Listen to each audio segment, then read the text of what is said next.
Hello, my name is Cameron Popp. I'm a nursing student at Rasmussen College in Ocala, Florida. The topic of my project is chronic myelogenous leukemia, also referred to as CML. I will discuss the etiology, affected cells, tissues, organs, and organ systems, as well as the treatment, prevention, short-term consequences, and long-term consequences of CML. The etiology of CML is unknown. However, there are a number of potential risk factors that in any combination may contribute to the development of CML. Male gender, increasing age, excessive weight, lowered immunity from conditions such as inflammatory bowel disease, organ transplants, and AIDS, as well as environmental exposures to radiation, pesticides, or petroleum-based products. CML slowly plagues the blood and bone marrow, affecting red blood cells, white blood cells, and platelets. Granulocytes are a type of white blood cell that develop from myeloid stem cells. In CML, there is an overproduction of granulocytic cells. This is due to a genetic mutation where a portion of the DNA from chromosome 9 moves to chromosome 22, the Philadelphia chromosome, and makes tyrosine kinase, an enzyme that acts as a catalyst for the overproduction of granulocytes. Although CML affects the lymph and hematologic system functions, it can change into a rapidly growing leukemia that affects any organ system. The overproduced granulocytes are abnormal white blood cells that build up in the blood and leave less room for healthy white blood cells and platelets, as illustrated to the right. Possible signs and symptoms of CML are night sweats, fever, feeling tired and breathless, unexplained weight loss, or the feeling of fullness below the ribs on the left side.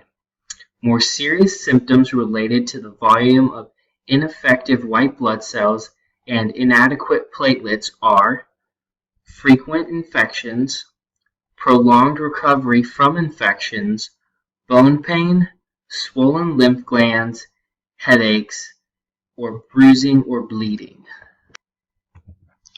The treatment of CML is based on the severity of the illness upon diagnosis. Early on, targeted drug therapy is used to inhibit the activation of tyrosine kinase and thus the genetic mutation that results in CML. The most common treatment of CML is chemotherapy that targets cancer cells in the form of pills, injection, or catheter.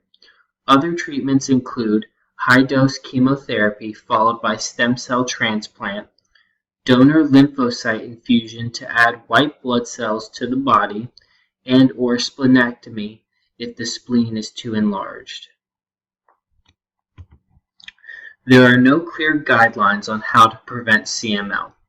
However, poor dietary and health habits have a correlation with CML, so it is advised to refrain from smoking, drinking, consuming soft drinks, and environmental exposures to benzene, gasoline, smoke, and glue.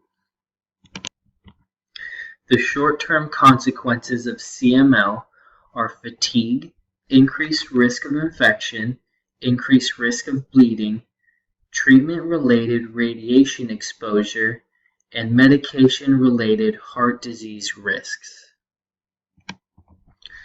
The long-term consequences of CML are hypertension, vascular disease, heart attack, other cancers as a result of chemo and or radiation, and relapse of CML. The long-term prognosis of CML depends upon certain conditions at diagnosis such as age, phase of CML, amount of blasts in the blood or bone marrow, size of the spleen, and overall general health. Eventually, infections, anemia, uncontrolled bleeding, and other conditions result in death. The following is a list of references used to research the topic for this project. Thank you for your time.